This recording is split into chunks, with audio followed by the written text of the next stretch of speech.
વિદ્યાર્થી મિત્રો, ગયા વખતે આપણે લોકસંખ્યા આ પાઠની અંદર ભારત અને બ્રાઝિલની લોકસંખ્યા, બંને દેશમાંના ભૂક્ષેત્ર, તે ભૂક્ષેત્ર ઉપરની લોકસંખ્યા, પ્રતિ ચોરસ કિલોમીટરમાં રહેલા લોકોની સંખ્યા અને બંને દેશમાંની લોકસંખ્યાનું જે અસમાન વિતરણ વિશે ચર્ચા આપણે કરી ગયા છે. આજે આપણે તે જ પાઠમાંનો બાકીનો ભાગ જે છે એ બાકીના ભાગની ચર્ચા આપણે કરવાના છીએ.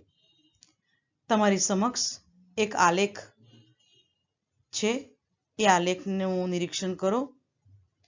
એ આલેખનું નિરીક્ષણ કર્યા પછી તમને થોડો ઘણો ખ્યાલ આવશે. તમે ગણિતમાં પણ શીખી ગયા છે, ગયા વર્ષે ભૂગોળમાં પણ શીખી ગયા હશો. આલેખનો પ્રકાર છે રેખા આલેખ, જેના ઉપર ભારત અને બ્રાઝિલ આ બંને દેશમાંની લિંગ ગુણોત્તર દર્શાવતો આલેખ છે. હવે વિદ્યાર્થી મિત્રો, લિંગ ગુણોત્તર એટલે શું એ કદાચ તમે શીખ્યા હશો, છતાં પણ આપણે એને જોવાનો પ્રયત્ન કરી લઈએ. લિંગ ગુણોત્તર એટલે એકાદ પ્રદેશમાંની દર 1000 પુરુષની તુલનામાં રહેલી સ્ત્રીઓની સંખ્યા, એવું લિંગ ગુણોત્તર માટે કહી શકાય. આલેખનું નિરીક્ષણ કરશો તો તમે જોશો તો વાય ધરી જે છે એ વાય ધરી ઉપર તમને લિંગ ગુણોત્તર દેખાય છે.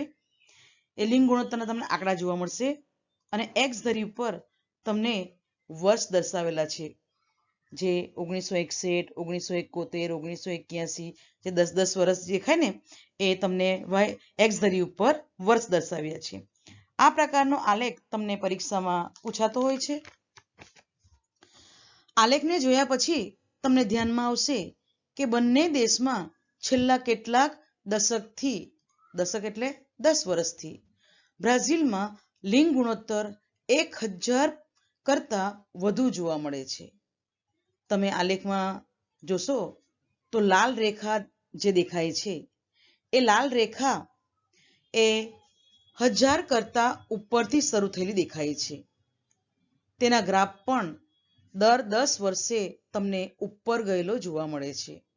એટલે બ્રાઝિલમાં દર 1000 પુરુષની પાછળ સ્ત્રીઓની સંખ્યા 1000 કરતા વધુ છે અને તે આગળ વધતી જ દેખાય છે. એટલે બ્રાઝિલની અંદર પુરુષ કરતા સ્ત્રીઓની સંખ્યા તમને વધુ જોવા મળે છે. પરંતુ જો આપણે તુલનાત્મક દ્રષ્ટિએ ભારતનો વિચાર કરીએ તો તે 1000 કરતા ઓછી છે અને હાલમાં પણ તે 1000 કરતા આપણને ઓછી જોવા મળે છે.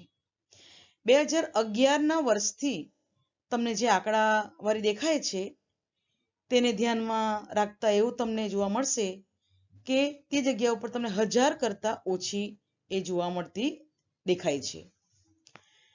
બ્રાઝિલ દેશના આ લિંગ ગુણોત્તરનો જો વિચાર કરીએ આપણે, તો આ દેશમાં સ્ત્રીઓની સંખ્યા 2001 થી પુરુષોની સંખ્યા કરતા લાખોની સંખ્યામાં વધારો થયેલો દેખાય છે. 2001ની સાલમાં તે રેખા ઉપર ગયેલી જોવા મળે છે. એટલે રેખાનો આલેખ જે છે એ આપણને ઉપર દેખાય છે. ભારતમાં પુરુષોની સંખ્યા સ્ત્રીઓ કરતા વધારે છે. ભારતમાં છેલ્લા કેટલાક દશકોથી લિંગ ગુણોત્તર એ ચઢ ઉત્તર થાય છે. કેટલીક વખતે સ્ત્રીઓની સંખ્યા વધારે તો કેટલીક વખતે પુરુષોની સંખ્યા, એટલે ચઢ ઉત્તર આ જે ગ્રાફમાં જે તમને જોવા મળે છે. 1991 પછી લિંગ ગુણોત્તરમાં થોડી વૃદ્ધિ દેખાય છે. ભારત સરકાર માટે તમે જો સાંભળ્યું પણ હશે અને જોયું પણ છે, ભારત સરકાર એટલા માટે જ બેટી બચાવો, બેટી પઢાઓ આવા પ્રકારના ઉપક્રમને પ્રોત્સાહન આપવાનો પ્રયત્ન કરી રહી છે. હવે આપણે આલેખ 6.4 જે છે એ 6 આલેખ 4 ને જોવાના પ્રયત્ન કરવાના છે. બાળકો જુઓ તો હવે તમારી સમક્ષ બીજો એક આલેખ દેખાય છે, જે વય અને લિંગ દર્શાવનારો મિનારો છે. જેના ઉપર તમે જોશો તો જોવા મળશે વાય ધરી જે છે એ વાય ધરી ઉપર તમને વય જૂથ દર્શાવવામાં આવ્યું જે છે એ દેખાય છે અને એક્સ ધરી ઉપર તમને એ જે પુરુષ કે સ્ત્રી જે છે એ સંખ્યા દર્શાવેલી છે. બરાબર છે? તો હવે આ વાય રેખા આ વાય ધરી અને એક્સ ધરી જે એના ઉપર તમને જે વય અને લિંગ ગુણોત્તરનો મિનારો દર્શાવ્યો છે, એમાં તમે જુઓ તો જે બ્લુ રેખા જે છે એ બ્લુ રેખા એ પુરુષોનું પ્રતિનિધિત્વ કરનારી રેખા છે અને લાલ રેખા જે છે એ સ્ત્રીઓનું પ્રતિનિધિત્વ કરનારી રેખા છે. એટલે બ્લુ રેખા જે છે એ બ્લુ રેખા એ પુરુષોની સંખ્યા દર્શાવે છે, એટલે પુરુષો કેટલા છે તે પ્રમાણે. અને જે લાલ જે છે એ લાલ રેખા સ્ત્રીઓની સંખ્યા દર્શાવે છે. બરાબર છે? એટલે આ દેશમાં સ્ત્રીઓ કેટલી છે અને પુરુષો કેટલા છે બંને દેશમાં. તો ભારત અને બ્રાઝિલ બંને દેશના વય અને લિંગ ગુણોત્તરનો આપણે મિનારો જોઈએ તો એ મિનારો ને જોતા આપણને ખ્યાલ આવશે કે અહીંયા આગળ લોકસંખ્યાની જે વય રચના જે છે એ વય રચનાનો વિચાર કરીએ તો એવું જોવા મળે કે જણાશે આપણને કે બ્રાઝિલની લોકસંખ્યા ધીમે ધીમે વૃદ્ધત્વ તરફ નમતી જાય છે. એટલે બ્રાઝિલની અંદર ઘરડાઓની સંખ્યા વધુ જોવા મળે છે, જ્યારે એના કરતા પરિસ્થિતિ બિલકુલ વિપરીત છે આપણા ભારત દેશની. ભારત દેશની અંદર તરુણ વર્ગનો જૂથ જે છે એ વધુ છે. જો તમને બાળકો યાદ આવતું હોય તો આપણે આગળ જોઈ ગયા છે કે ભારતને તરુણોનો દેશ કહેવાય છે. કારણ તરીકે મેં તમને કીધું હતું કે આવું કારણ પરીક્ષામાં પૂછાય. તો ભારતને તરુણોનો દેશ તરીકે શા માટે ઓળખવામાં આવે છે? તો ભારતની અંદર તરુણ વયનો જૂથ વધુ છે. હવે જે દેશની અંદર તરુણ જૂથનો વય વધુ છે તે દેશ પાસે કાર્યશીલ ક્ષમતા જે છે એટલે મનુષ્ય બળ જેને આપણે કહીએ એ મનુષ્ય બળ વધુ જોવા મળે છે. એટલે આપણે એમ કહીએ કે ભારત પાસે મનુષ્ય બળ વધુ છે, જેનો ભારત દેશે પૂરેપૂરો ઉપયોગ કરી લેવો જોઈએ, જેથી આપણો ભારત દેશનો વિકાસ વધુ થઈ શકે. એટલે ભારત દેશનો વિકાસના મદદરૂપ જો બની શકતી હોય તો આજની આપણી યુવા પેઢી એ યુવા પેઢીનો વિકાસ માટે, દેશનો વિકાસ માટે પૂરેપૂરો ઉપયોગ કરી લેવો આવશ્યક છે. આ આલેખનો ઉપયોગ જે લોક સંખ્યાનો અભ્યાસ કરવા માટે મદદરૂપ છે. ઉપરના બંને દેશના આલેખને જોતા એવું ધ્યાનમાં આવશે કે તરુણોની સંખ્યા વધુ છે, પરંતુ ભારતમાં બ્રાઝિલ કરતા છોકરાઓની ટકાવારી વધુ છે. એટલે નાના બાળકો જેને આપણે કહીએ, એટલે 0 થી આપણે એટલે જન્મેલા બાળકોથી માંડીને જે કિશોર અવસ્થા 16-17 વર્ષના બાળકો જેને આપણે કહીએ, યુવાન જેને કહેવામાં આવે, એ બાળકોની સંખ્યાનું પ્રમાણ વધુ છે. તો એ બ્રાઝિલની અંદર એના કરતા આપણે આગળ પણ જોયું કે બ્રાઝિલની અંદર 80 વર્ષની ઉંમર કરતા વધુ જે સંખ્યા ધરાવનાર લોકો જે છે એટલે 80 વર્ષ વટાવી ગયા છે એવા લોકોની સંખ્યા આપણને વધુ જોવા મળે છે. તો આ પ્રમાણે બ્રાઝિલમાં 80 વર્ષ કરતા વધુ વય ધરાવતા લોકોની ટકાવારી વધુ જોવા મળે છે, જ્યારે ભારતની અંદર બાળકોની સંખ્યા આપણને વધુ જોવા મળે છે. હવે આપણે બાળકો તમારી સમક્ષ બીજો રેખાલેખ તમને તમારી સમક્ષ દેખાય છે. જે રેખાલેખની અંદર લોક સંખ્યા વૃદ્ધિનો દર દર્શાવનારો રેખાલેખ છે. બ્રાઝિલ અને ભારત બંને દેશની લોકસંખ્યાની વૃદ્ધિ દર્શાવનારો રેખાલેખ. ભારત અને બ્રાઝિલની લોકસંખ્યા આ વૃદ્ધિનો દર દર્શાવનારો રેખાલેખ ઉપર વાય ધરી જે છે એ વાય ધરી ઉપર લોકસંખ્યાની વૃદ્ધિનો દર તમને જોવા મળે અને એક્સ ધરી ઉપર તમને વર્ષ દર્શાવવામાં આવ્યા છે તે દેખાય છે. બરાબર છે? આ રેખાલેખનું નિરીક્ષણ કરતા એવું ધ્યાનમાં આવશે કે બ્રાઝિલમાં લોકસંખ્યા વૃદ્ધિનો દર પ્રમાણમાં ઓછું થયેલું દેખાય છે. લાલ રેખા જે છે એનું નિરીક્ષણ કરશો તો તમને એવું દેખાશે કે જે 3.0 થી શરૂ થઈ તે નીચે તમે 0.5 ની આસપાસ એ રેખા તમને આવેલી જોવા મળે છે. ભારતની લોકસંખ્યા વૃદ્ધિનો આપણે વિચાર કરીએ તો તમને એવું જોવા મળશે કે જે જગ્યા ઉપર 2.0 થી શરૂ થઈ એ 1.5 સુધી એ સ્થિર થયેલી દેખાય છે. એટલે જ ભારતમાં હજી પણ લોકસંખ્યાની વૃદ્ધિનો દર જોઈએ તેટલો ઓછો થયેલો દેખાતો નથી. 2001 થી 2011ના દશકમાં ભારતની લોકસંખ્યા એ 18.2 કરોડ જેટલી વધેલી જોવા મળે છે. ભારતમાં લોકસંખ્યા વૃદ્ધિનો દર 1971 સુધી તમને વધારે એકદમ ગયેલો દેખાય છે. બરાબર છે. આલેખનું નિરીક્ષણ કરતા એ તમને ધ્યાનમાં આવશે જ. ત્યારબાદ આ દર જે તમને થોડો ઘણો સ્થિર દેખાય છે. હાલમાં એટલે કે વર્તમાનમાં લોકસંખ્યા વૃદ્ધિનો દર ઓછો થતો જાય છે. છતાં લોકસંખ્યા જે છે એ લોકસંખ્યા જેટલી જોઈએ તેટલી ઓછી થયેલી દેખાતી નથી. લોકસંખ્યા વધતી જ જાય છે. આપણે આગલા ભાગમાં પણ જોઈ ગયા છે કે લોકસંખ્યાની દ્રષ્ટિએ ભારતનો બીજો ક્રમાંક છે. બરાબર છે. તો બ્રાઝિલના આલેખનું નિરીક્ષણ કરતા એવું ધ્યાનમાં આવશે કે વૃદ્ધિનો દર તે જગ્યાઓ પર ઓછો થતો જાય છે અને આગળના 2 દશકમાં બ્રાઝિલની લોકસંખ્યા વધવાની શક્યતા જે છે એ ઓછી છે. એનું કારણ કે કદાચ ભારત કરતા બ્રાઝિલ દેશની લોકસંખ્યાની બાબતમાં બ્રાઝિલનું સકારાત્મક વલણ અથવા તો બ્રાઝિલ સરકારના કેટલાક એવા પગલાં જેના કારણે બ્રાઝિલની લોકસંખ્યાનું પ્રમાણ જે છે એ ઓછું થતું દેખાય છે. આપણે વય અને લિંગનો આલેખનો અભ્યાસ કરી ગયા. એમાં જોઈ ગયા છે કે ભારતમાં યુવાનોની સંખ્યા જે છે એ યુવાનોની સંખ્યા વધુ જોવા મળે છે.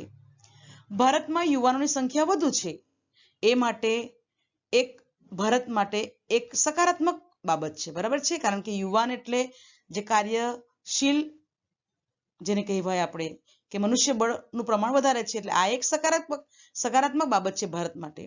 લોકસંખ્યાની રચના જેમાં લિંગ ગુણોત્તરનો વિચાર કર્યો, જેમાં ભારતનું લિંગ ગુણોત્તર એ બ્રાઝિલ કરતા ઓછું છે, જેના કારણે બ્રાઝિલની સકારાત્મક પ્રગતિ આપણને જોવા મળે છે.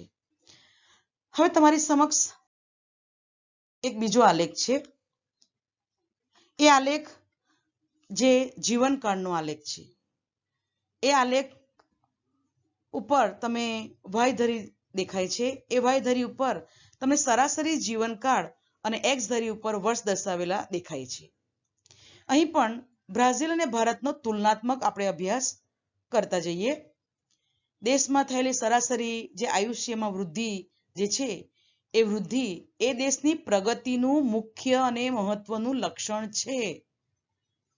આરોગ્ય વિષયક સુવિધા વધવાથી, વૈદ્યકીય ક્ષેત્રમાં પ્રગતિ થવાથી અને વધુ જીવન સત્વ ધરાવતા મબલક આહાર મળવાથી આયુષ્યમાં વૃદ્ધિ થતી જોવા મળે છે.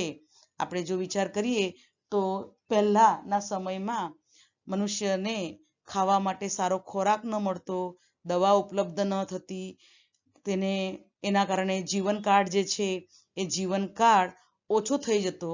પણ હવે આ બધી જે સુવિધા આપણે જોઈ ગયા એ સુવિધા મળવાને કારણે મનુષ્યનું આયુષ્ય જે છે એ આયુષ્યમાં વૃદ્ધિ થયેલી જોવા મળે છે. પરંતુ જે વિકાસશીલ દેશ છે એ વિકાસશીલ દેશમાં હજી પણ આયુષ્ય ઓછું જ છે. હવે આપણે જોઈએ તો આપણો ભારત દેશ પણ વિકાસશીલ દેશ જ છે.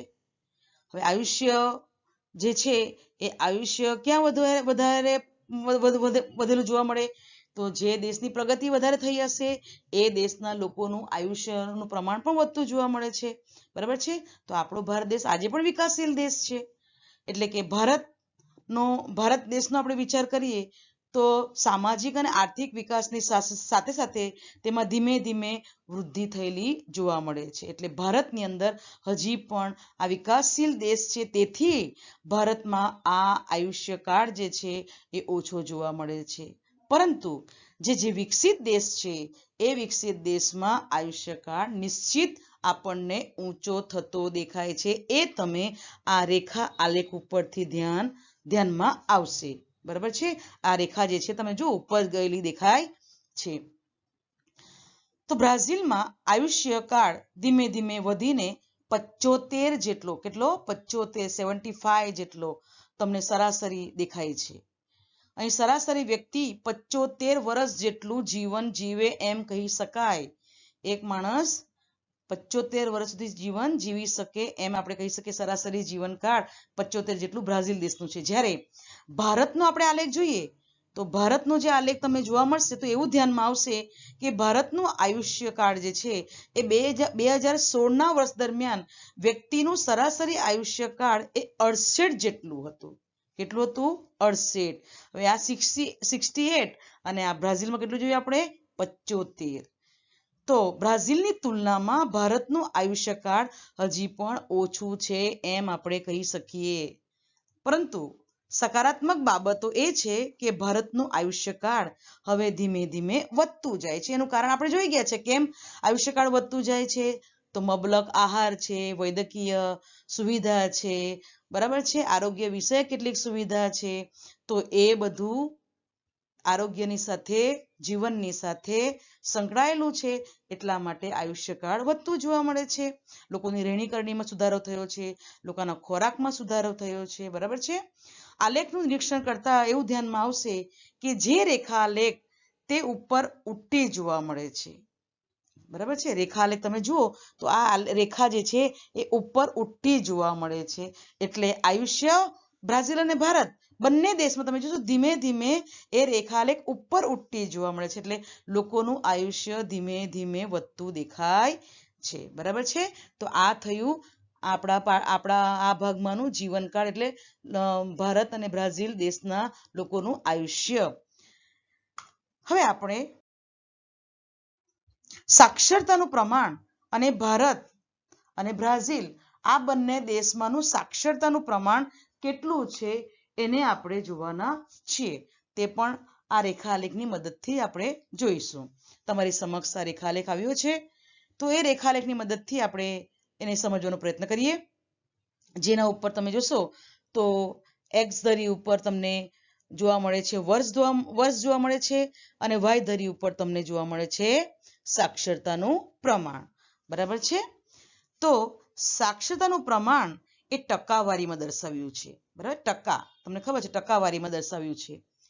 તો એ ટકાવારી એ જે દર્શાવેલું છે, તો આપણે બ્રાઝિલ દેશના સાક્ષરતાનું પ્રમાણનો વિચાર કરીએ. 1981ના વર્ષે 74.6% જેટલું બ્રાઝિલમાં સાક્ષરતાનું પ્રમાણ હતું. જોજો 1981ની સાલમાં કેટલું હતું? 74.6% હતું, બરાબર છે. તે 2016ની સાલમાં વધીને 92.6% જેટલું વધ્યું. જો તમે વિચાર કરો 74% ક્યાં અને 92% ક્યાં, એટલે કેટલા ટકા વધારા બ્રાઝિલના સાક્ષરતાના પ્રમાણમાં થયેલો છે એ તમને આ રેખા આલેખ ઉપરથી ખ્યાલ આવશે. એના ઉપરથી આપણે એમ કહી શકાય કે 100 માણસોમાંથી લગભગ 93 માણસો જેટલા આશરે સાક્ષર છે. કેટલા? 100 માણસોમાંથી રહ્યા કેટલા? ફક્ત 7 માણસો. 100 માંથી 93 માણસો સાક્ષર છે, તો 7 માણસો બ્રાઝિલની અંદર નિરક્ષરતા છે. એ આશરે આંકડો છે વિદ્યાર્થી મિત્રો. આ આંકડો જે છે તે આશરે છે. આપણે એમ કહીએ આ સાક્ષરતાનું પ્રમાણ એટલે બ્રાઝિલની અંદર એ આલેખ જે છે એ ઉપર ઉઠેલો જોવા મળે છે. હવે આપણે ભારતનો વિચાર કરીએ. હવે આ ભારતનો રેખાલેખનો જો આપણે વિચાર કરીએ તો ભારત જેવા વિકાસશીલ દેશની અંદર 1981ની સાલની અંદર 40.8% હતું. કેટલું? 40.8% હતું, જે 2016ની સાલમાં વધીને 72.2% જેટલું જોવા મળે છે. એટલે આપણે એમને કહી શકીએ કે ભારતમાં સાક્ષરતાનું પ્રમાણ એકદમ ઓછું છે, વધ્યું છે, પરંતુ પ્રમાણમાં તુલનાત્મક દ્રષ્ટિએ આપણે જોઈએ તો બ્રાઝિલ કરતા તે ઓછું જોવા મળે છે. એટલે આપણે એમ કહી શકીએ કે ભારતમાં 100 માણસોમાંથી આશરે 73 માણસો શિક્ષિત છે. કેટલા? 73. એટલે હજી પણ કેટલા નિરક્ષર છે?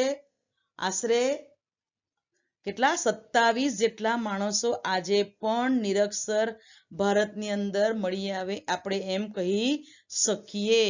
બ્રાઝિલની અંદર કેટલા જોયા નિરક્ષર માણસ 100 માણસ પાછળ? ફક્ત 7. અને આપણા ભારતની અંદર કેટલા? 27. એટલે 20 માણસો બ્રાઝિલની તુલના કરીએ આપણે તો 20 જેટલા આપણા માણસો વધુ નિરક્ષર છે બ્રાઝિલ કરતા.